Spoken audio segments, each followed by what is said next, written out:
대법원 2022년 1월 14일 선고 2021-2 37373 판결 사건명 영업정지 3개월 및 경고처분 취소 청구의 소 폐기물 처리업자가 비료 생산업 등록을 하지 않은 채 폐기물을 비료로 재생 처리하여 판매하거나 무상으로 유통, 공급한 경우 폐기물 재활용 기준을 위반한 경우로서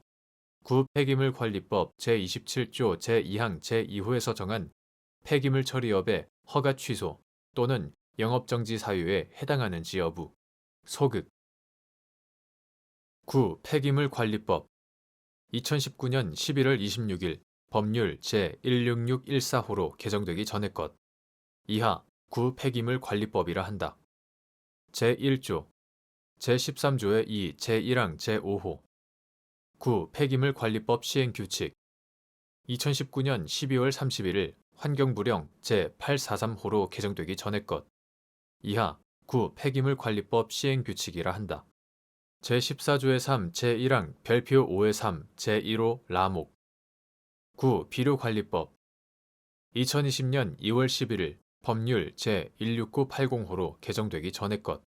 이하 구 비료관리법이라 한다. 제2조 제3호 제4조 제1항 제4항 제11조 제1항 제27조 제2호 구 비료 공정 규격 설정 및 지정 2019년 12월 11일 농촌진흥청 고시 제2019-38호로 개정되기 전의 것 구 비료 공정 규격 설정 및 지정의 내용과 체계 등을 종합하면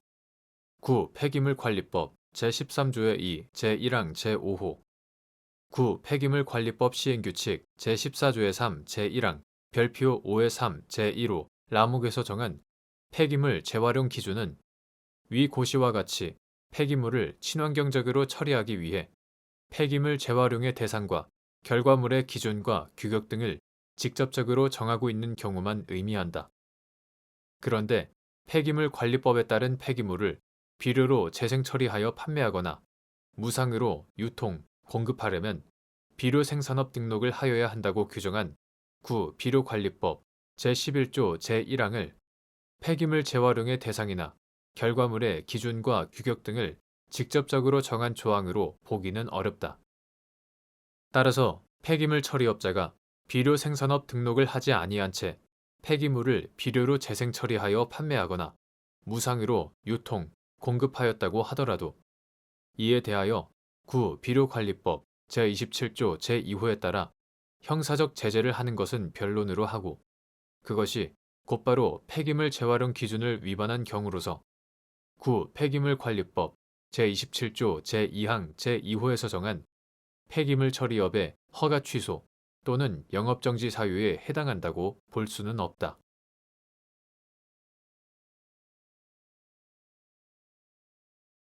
대법원 2022년 1월 14일 선고 2021-2 50642 판결 사건명 부당해고 구제 재심 판정 취소 사용자가 해고 사유 등을 서면으로 통지할 때 해고 사유를 기재하는 방법 및 징계 해고의 해고 통지서에 징계 사유를 축약해 기재하는 등 징계 사유를 상세하게 기재하지 않았으나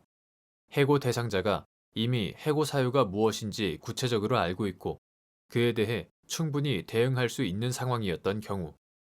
근로기준법 제27조를 위반한 해고 통지인지 여부 소극 성비위 행위를 해고 사유로 하여 서면으로 해고 통지할 때 각 행위를 특정하는 정도 근로기준법 제27조는 사용자가 근로자를 해고하려면 해고 사유와 해고 시기를 서면으로 통지하여야 효력이 있다고 규정하고 있는 바 이는 해고 사유 등의 서면 통지를 통해 사용자로 하여금 근로자를 해고하는 데 신중을 기하게 함과 아울러 해고의 존부 및 시기와 그 사유를 명확하게 하여 사후에 이를 둘러싼 분쟁이 적정하고 쉽게 해결될 수 있도록 하고 근로자에게도 해고에 적절히 대응할 수 있게 하기 위한 취지이므로 사용자가 해고 사유 등을 서면으로 통지할 때는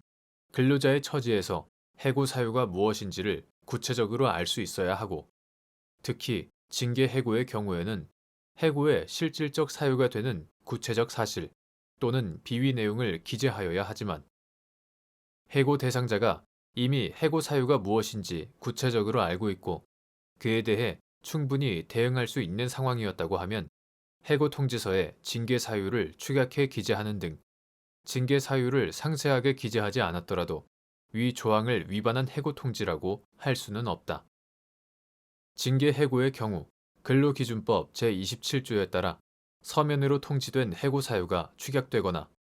다소 불분명하더라도 징계 절차의 소명 과정이나 해고의 정당성을 다투는 국면을 통해 구체화하여 확정되는 것이 일반적이라고 할 것이므로, 해고 사유의 서면 통지 과정에서까지 그와 같은 수준의 특정을 요구할 것은 아니다. 성비위 행위의 경우 각 행위가 이루어진 상황에 따라 그 행위의 의미 및 피해자가 느끼는 수치심 등이 달라질 수 있으므로, 원칙적으로는 해고 대상자의 방어권을 보장하기 위해서는 각 행위의 일시, 장소, 상대방, 행위 유형 및 구체적 상황이 다른 행위들과 구별될 수 있을 정도로는 특정되어야 한다.